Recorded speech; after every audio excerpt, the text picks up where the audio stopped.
Reid Hoffman a donc pensé que ce serait une bonne idée de s'en prendre à Donald Trump, parce qu'il estime que Donald Trump était de mèche avec Jeffrey Epstein. Il a donc donné cet argent à World Without Exploitation. Mais ce que Reid Hoffman ignorait, c'est qu'il figurait dans les dossiers Epstein. Et il n'y apparaît pas sous un très bon jour.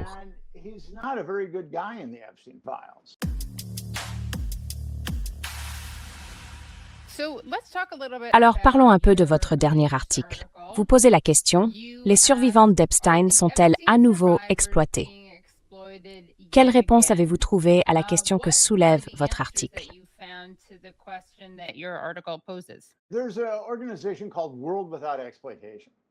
Il existe une organisation appelée World Without Exploitation. Elle compte parmi ses membres plusieurs survivantes d'Epstein. Et elle a travaillé avec plusieurs survivantes d'Epstein. Et en réalité, d'après ce que m'ont dit des survivantes d'Epstein, les personnes qui dirigent cette organisation choisissent qui parle devant le Congrès et qui n'y parle pas. Donc, même si les survivantes d'Epstein devraient être les seules à décider pour elles-mêmes, World Without Exploitation semble jouer un rôle de filtre. Et ça m'a donné un mauvais pressentiment. En tant que journaliste d'investigation, je fais ce métier depuis 1995. En général, mes intuitions ou mon instinct sont justes. Alors j'ai commencé à enquêter sur World Without Exploitation. L'une de ses fondatrices était Lauren Hirsch. Elle était procureure adjointe à Brooklyn et responsable des crimes sexuels.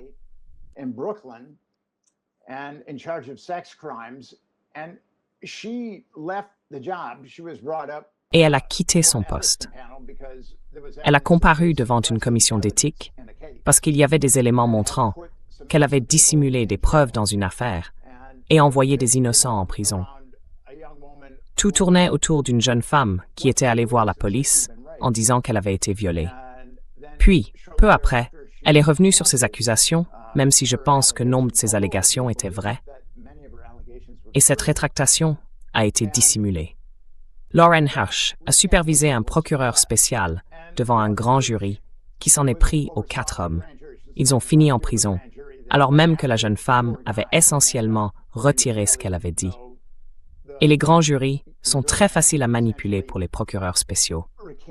Comme le grand jury dans l'affaire Epstein, qui a conclu qu'il n'y avait eu absolument aucun abus de la part de Jeffrey Epstein en Floride.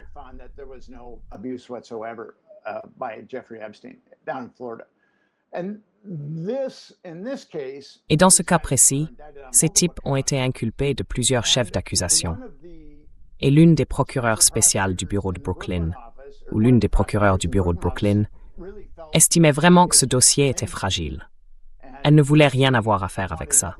D'ailleurs, elle a donné une interview au Post ou au Daily News, je crois, dans laquelle elle disait qu'elle n'avait pas confiance dans ce dossier et que Lauren Hirsch continuait à faire pression sur elle. Au final, toutes les charges ont été abandonnées. Donc je pense qu'il y avait peut-être une chance pour cette victime d'obtenir justice, mais vu la manière dont l'affaire a été traitée, elle n'obtiendra jamais justice. Je pense donc que ça a joué dans l'ensemble. C'est juste que cette affaire a été gérée de façon très bâclée et corrompue. Voilà.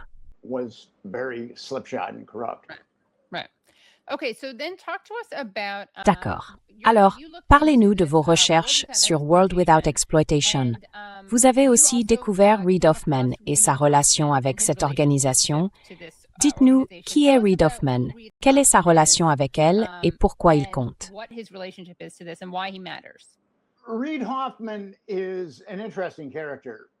Reid Hoffman est un personnage intéressant.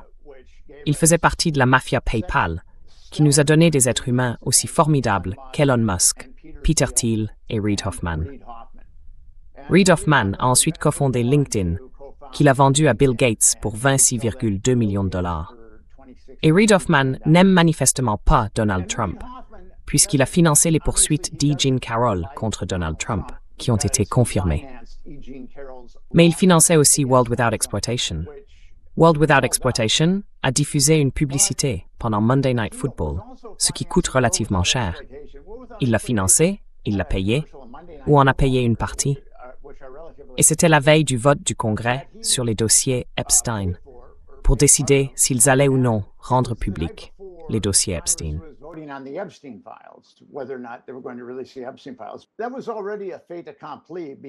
C'était déjà un fait accompli, parce que les dossiers Epstein allaient de toute façon être publiés.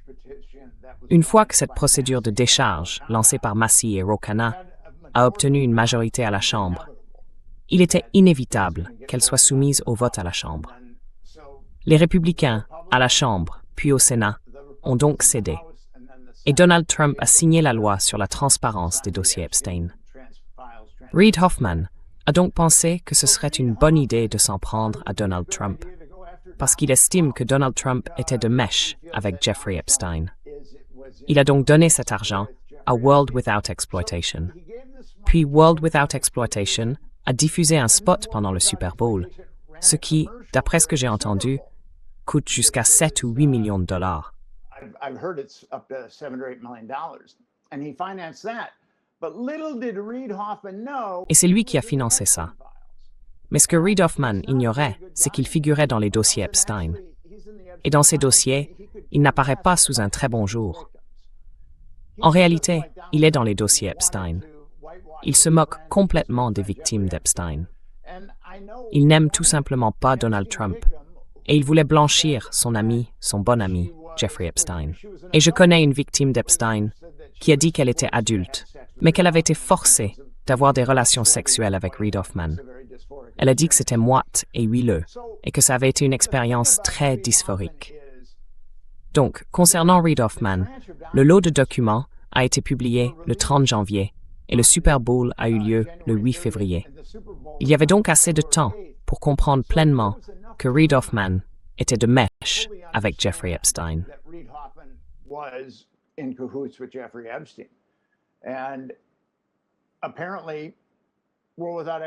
Et apparemment, World Without Exploitation a tout simplement décidé d'enterrer ce fait.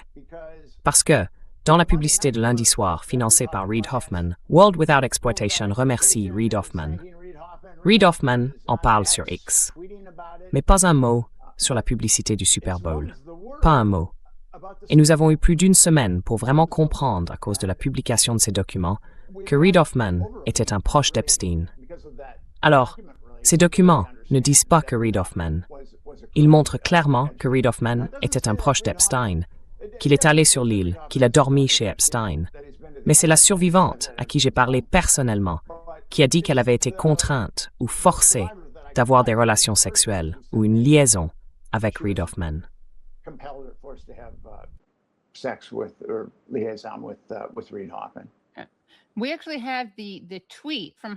Nous avons en fait le tweet de Hoffman, publié en novembre 2025, dans lequel il s'attribue le mérite d'avoir contribué au financement de la publicité diffusée pendant Monday Night Football, produite par World Without Exploitation.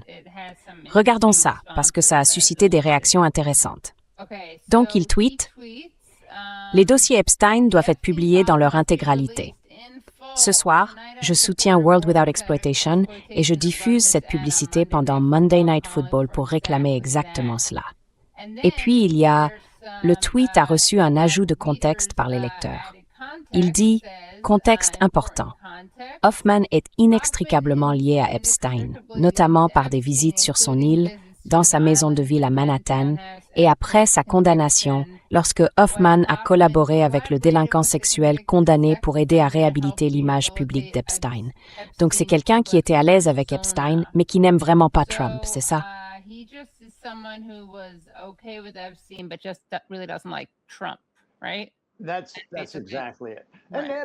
C'est exactement ça. Et Peter Thiel a fait la même chose. Quand Gawker a révélé son homosexualité, il a financé le procès de Hulk Hogan contre Gawker. Le jugement initial était de 134 millions de dollars. Et je crois qu'il a été ramené à quelque chose comme 34 ou 35 millions. Et ça a fini par détruire Gawker. Ça a été la fin de Gawker, ce qui est regrettable. Parce que Gawker publiait des gens comme moi et nous traitait plutôt correctement. Oui, et ils ont publié le livre noir, c'est bien ça? Ils ont publié le livre noir. Personne ne voulait toucher à ce livre noir. Et à ce moment-là, j'avais aussi les registres de vol. Personne ne voulait toucher au livre noir, ni au registre de vol. Je les ai proposés, encore et encore et encore. Mais Gawker a répondu présent. Ils étaient prêts à le faire. Et ce qui m'a toujours un peu étonné, c'est que Gawker avait la réputation d'être la bande de gamins acerbes et méchants du paysage médiatique. Mais à côté de ça, vous avez toutes ces autres publications et plateformes qui, soi-disant, respirent l'intégrité. Pourtant, c'est Gawker qui a accepté de publier le livre noir, ainsi que les registres de vol. Et à partir de là, les vannes se sont ouvertes. Des tonnes d'articles ont été consacrés au livre noir et au registre de vol.